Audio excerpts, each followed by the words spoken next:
Good morning and welcome to this regularly scheduled meeting of the Executive Committee for July 29th, 2015. I am Mayor Betsy Hodges, Chair of the committee, joined this morning by Councilmember Reich, Council President Johnson, and Council Vice President Glidden. We are a quorum of the committee and we can conduct the city's business. We have 4 items on the agenda today, plus a potential closed session for appointed positions. The first appointed position discussion is Director of Complaint Investigations for Civil Rights. Good morning. Good morning, Mayor Hodges, members of the Executive Committee. We're here today to consider first the Director Complaint Investigation Civil Rights position. We're going to ask that you find that the position meets the criteria in Section 20.1010, Council to establish appointed positions, that you approve this new proposed position, and it's been evaluated at 538 total points allocated to grade 11, and that you also approve the recommended salary schedule for the position, which has a range of $89,722 to $106,360, effective July 29th. Also, we request that you authorize the annual step increases to an incumbent once hired, provided satisfactory or better performance in the job. And last, that you refer to Ways and Means. This is essentially a reclassification of a vacant appointed position titled Assistant Director Civil Rights Complaint Investigation. That job is a grade level 10 job valued at 483 points. The Director of Civil Rights Department has requested a review of the vacant position, Assistant Director Civil Rights Complaint Investigation. The position provides leadership to the Complaint Investigation Division, where the mission is to enforce the Minneapolis Civil Rights Ordinance and to promote understanding of civil rights among residents, business, and government.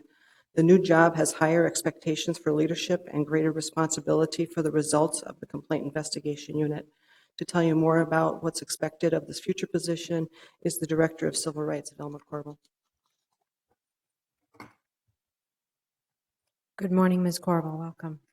Good morning, Mayor Hodges and committee members. I think Ms. Nelms has just done a great job of summarizing what the reclassification is about.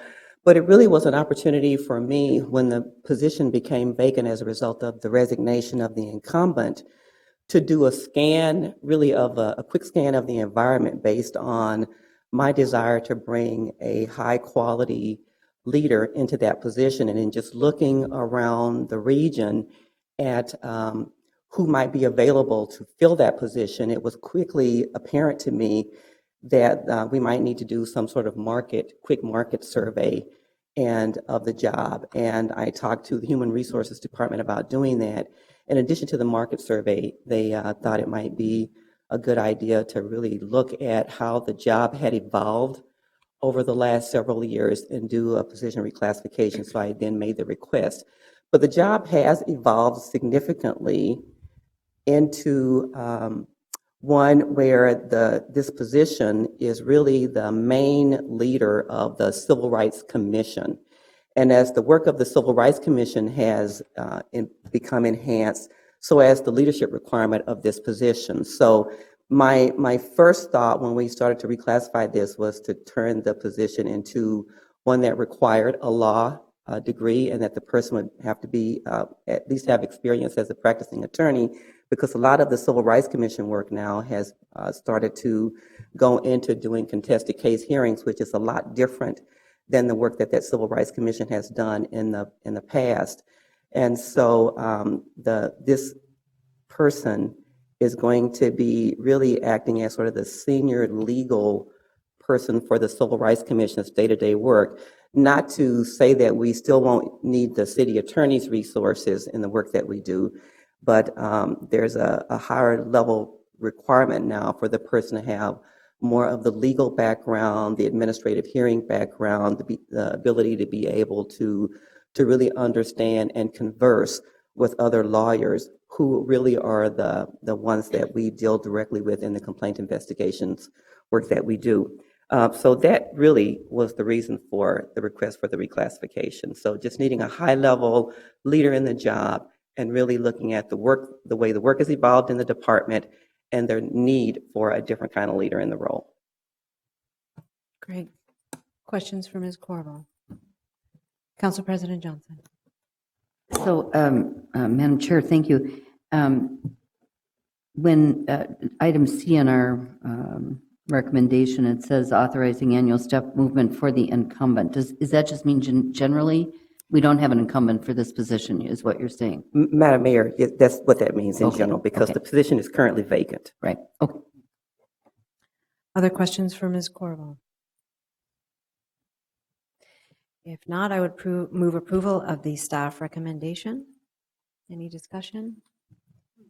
Seeing none, all in approval signify by saying aye. Aye. Opposed? Abstentions? That carries. Thank you very much. We will move on to item 2, appointed position director budget. Thank you, Mayor Hodges. Members of the Executive Committee, next we're going to consider, this is again a reclassification of an existing vacant appointed position, titled Director Budget. Currently, the director budget is evaluated a little bit higher. This is actually a downgrade, if you will, of an existing appointed position. The current position is overseeing some additional responsibilities that have been moved to other positions, and that's the main change of the position. We're going to have the Deputy Finance Officer, Sandy Christensen, speak to those specific changes, but I would like to formally request that you approve the proposed position, which has been now evaluated at 588 total points allocated to grade 14. The previous job was a grade 13. This job is a grade, I'm sorry, let me say that again. The new position is a grade 13. Previously, it was a grade 14. We request that you approve the recommended salary schedule for the position, which has a range of $98,266 to $116,487, and that you again authorize annual step movement for the incumbent, once there is one, provided satisfactory or better performance in the job. Ms. Christensen, good morning. Good morning, Mayor Hodges and members of the committee. The action that we're bringing before you today is essentially a housekeeping action in terms of reclassification or relooking at the budget director position.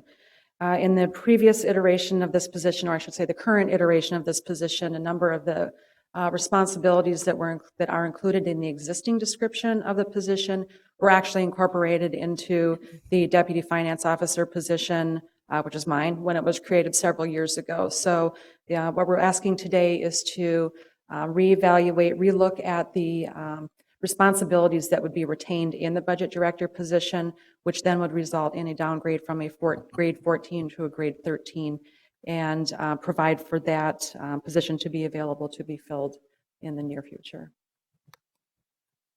Questions for Ms. Christensen?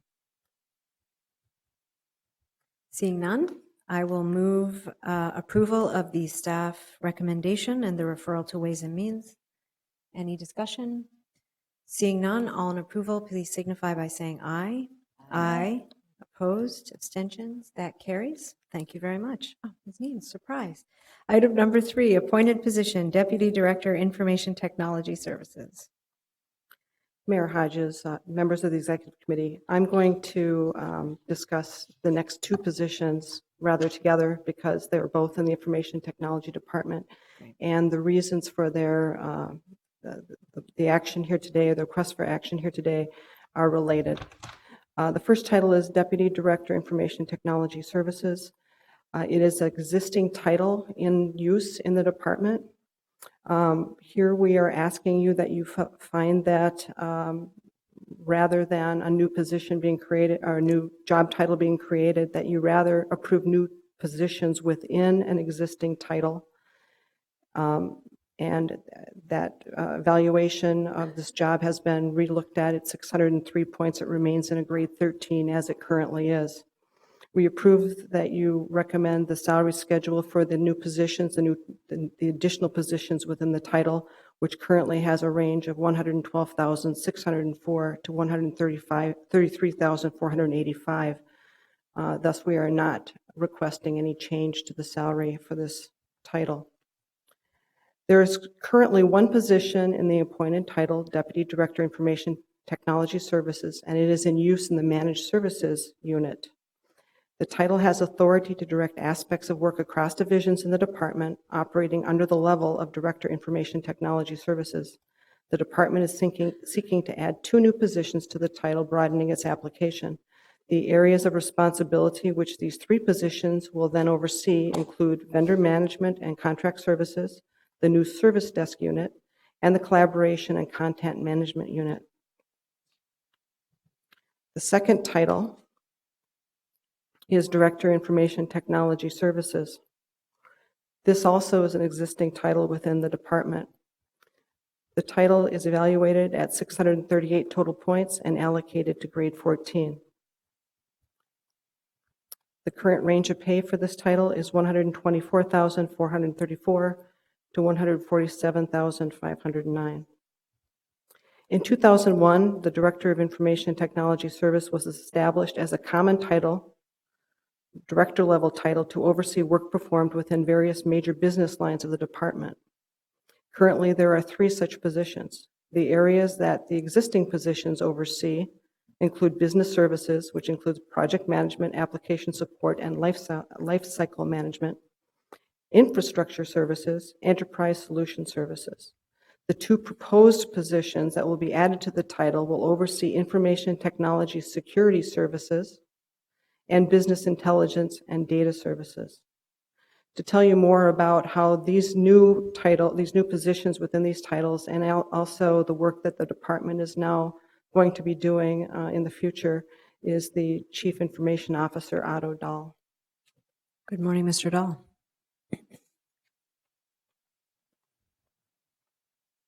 Good morning, Mayor, members of the committee. I'll start with the Deputy Director of the Service Desk. As you know, we are changing our service provider for managed services, our outsourcer, this coming year, and we are taking on 2 new functions, one of which is the service desk, or if you will, the help desk.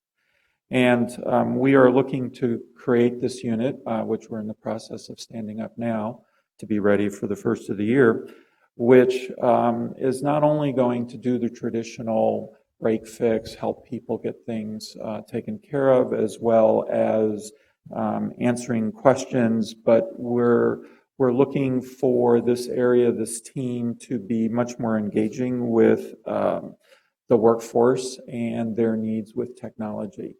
In particular, what we're seeing is there's a change to the workforce. Their expectations of how they interact with technology, the sort of questions, start to span different types of technologies with the advent of smartphones and what have you. The ability to just get your smartphone out and drop down an application has really changed the service mechanisms that we have to provide our workforce, because they are evolving their use of technology, and we're going to have to keep up with that. And so this area is challenged with more than just traditionally taking care of desktops. It's all these devices, tablets, et cetera, and other types of applications that people are bringing to bear in their work. In the second deputy director area of collaboration services, we are evolving our tools and strategies for helping the workforce collaborate amongst themselves with their partners, as well as with the public as appropriate. In particular, this group is responsible for, if you will, the digital face of the city to the public. They are working towards redesigning our website currently. They are working on evolving our social software capabilities. The advent of things like Facebook and Twitter and what have you is having an impact, and we need to provide the tools available for the workforce to take advantage of this social networking infrastructure that's been created and will evolve over time. Also, this is the age of YouTube and videos and TED Talks and the like, and this group is charged with giving the city the ability to create the production facilities to create videos and so forth for things like education, for explaining various, whether it's a city process or giving historical context potentially, but the use of video is increasing rapidly in our society, and people expect that sort of orientation. There are now tools available for people to do this, much like we make use of email and other sorts of capabilities that we have at our ability. And so this is another area of collaboration that this group will be working on. Also, they're responsible for creating electronic environments that match the collaboration efforts of the various work groups that get established in the city. So you will hear things like, well, that's on SharePoint as a tool that the city makes use of to allow people to share documents, electronic documents, just as much as they share information, whether it's in person, over the phone, or et cetera. And so that's what the collaboration services arena is involved with. Moving to the directorate positions, the first being security services. It really doesn't take too much to see what's going on as we see it in the press about the challenges of increasing and actually continually changing threat vectors to the city. We have to continually improve our security posture in the city to ensure that our information is has high integrity, that we are able to keep information confidential when necessary, or to make it available appropriately to whomever for various purposes. The threats are numerous. They can occur from anywhere, and they can occur whether it is trying to convince unwitting employees to do something that compromises us electronically, to actually people ensuring that just the appropriate folks have access to information and electronic resources within the departments themselves. So there's a multitude of things that the security services arena has to address. And unfortunately, the bad actors are very prolific in this area, and it's just an arena that we're needing to continually increase our posture, the tool sets that we make use of. Again, with the new outsourcing arrangement with our new service provider coming, we will be employing more tools, better tools, better processes than we've had currently, and we're looking forward to taking advantage of those tools to protect the city's information.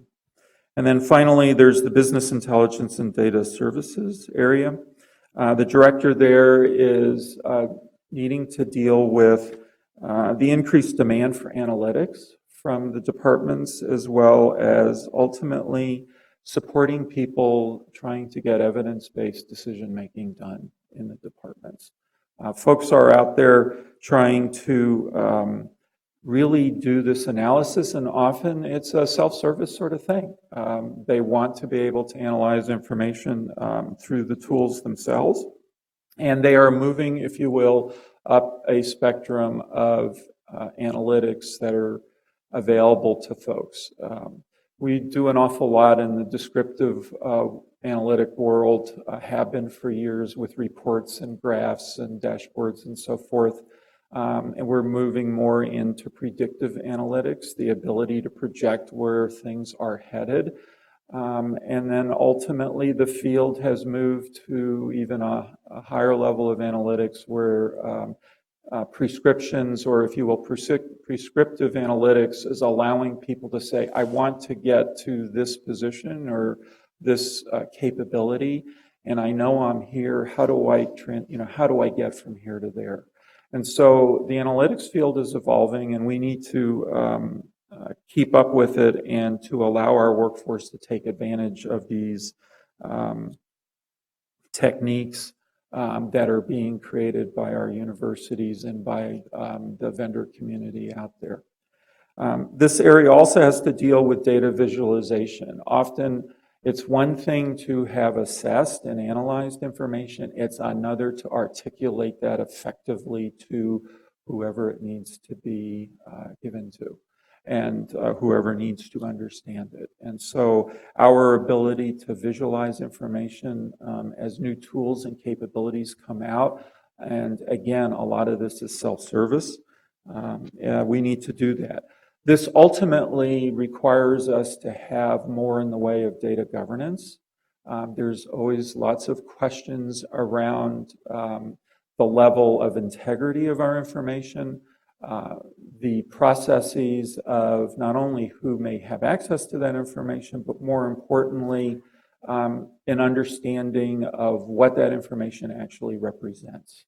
And so you'll see more orientation towards potential policies and other activities to help the departments ensure that we have the highest integrity information, that we have the best understanding of what information is really about.